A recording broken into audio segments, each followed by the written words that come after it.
Hola, buenas tardes. Soy Sebastián Morales y voy a presentar las conclusiones más importantes sobre el trabajo final de K-Medias con el dataset de Iris. Bien, con este dataset lo que hice fue tomar 5 muestras aleatorias y eliminarlas del dataset original. Luego normalicé los datos, pues como estaban en centímetros, no es necesario normalizarlos. Sin embargo, pues yo sí lo hice como para mantener el orden del análisis. Bien, en las siguientes líneas de código lo que hice fue realizar una interacción de 2 a 11 clusters que hicieran un análisis de K-medias. Aquí vemos que va a interactuar en el rango de 2 a 11. Y bueno, inicialmente 10 interacciones como mínimo. Aquí lo que va a hacer es a la variable normalizada, le va a realizar como tal el análisis, ¿sí? Y aquí se crea una lista con las inercias que dio el análisis dentro del rango como tal. Entonces, bueno, aquí estos gráficos son varios gráficos, o bueno, son dos gráficos como tal, en el cual en el eje Y va a estar la inercia y en el eje X va a estar el número de clusters. Aquí vemos que yo hice dos métodos. La interpretación es la siguiente. El método del codo, el clúster óptimo, es el que la gráfica tiene como un punto de inflexión muy marcado. Bueno, aquí puede ser este. Por ejemplo, aquí hay dos clusters. Cuando llega a tres clusters, vemos que la gráfica pues tiene un punto de inflexión bastante marcado. También podría ser 5, pero pues no está tan marcado como el 3. Entonces, dentro del método del codo, el que uno escogería sería el 3. Mientras que escogí otra forma de pues decidir el número de clusters ideales. Ahí comparé dos métodos, el del codo y el de silueta. El de silueta es el argumento máximo. Y bueno, básicamente este nos dice que dos clusters es lo mejor.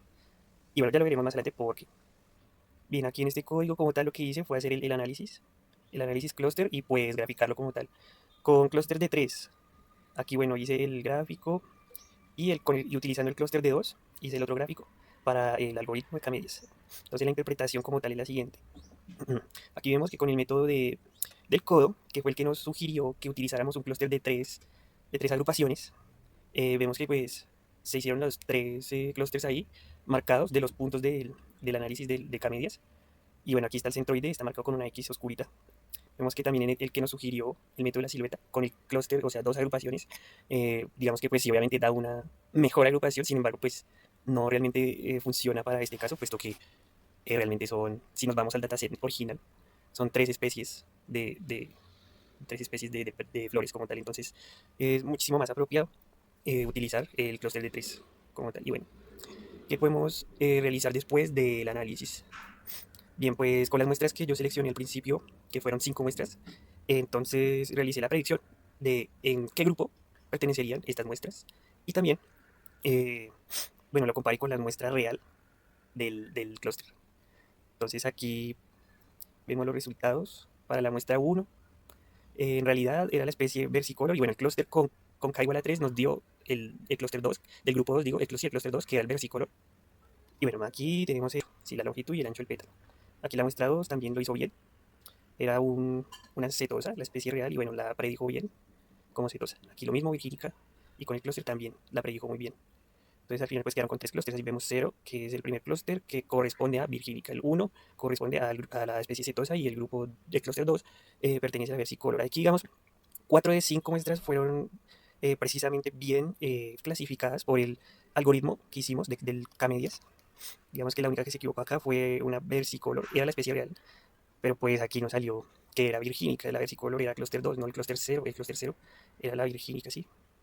Aquí la clasificó como virgínica, pero la real era 2, del clúster 2. Entonces, bueno, conclusiones más importantes. Bueno, este análisis nos permite realmente automatizar muchas cosas y clasificar cierto tipo de datos dentro de un grupo que nos permita como tal realizar otro tipo de cosas o de medidas, como por ejemplo, en el caso de que, bueno, en el caso biológico, que yo soy como en el que estoy más familiarizado, realmente nos ayuda. Por ejemplo, en el caso de la genética, existen cierto tipo de agrupaciones que se llaman, eh, y bueno, entonces, con los genotipos, en, ciertas, eh, en ciertos contextos de la biología, se puede clasificar varias especies, o dentro de una misma especie, una genética específica que pertenezca a un genotipo como tal.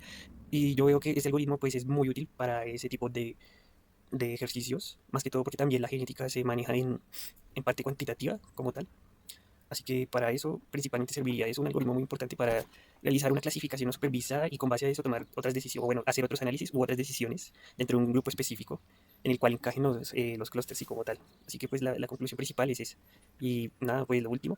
Obviamente, la conclusión de nuestro trabajo con Iris, principalmente, pues es útil en el campo de la biología porque nos permite, pues, aplicarlo a muchas otras áreas y digamos que sí nos ayuda a la hora de, por ejemplo, uno registra los datos de, bueno, la longitud y el ancho del pétalo y de los sépalos, automáticamente el algoritmo podría clasificar con base a los datos introducidos.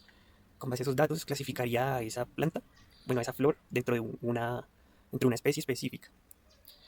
Y ya, eso es todo. Muchas gracias.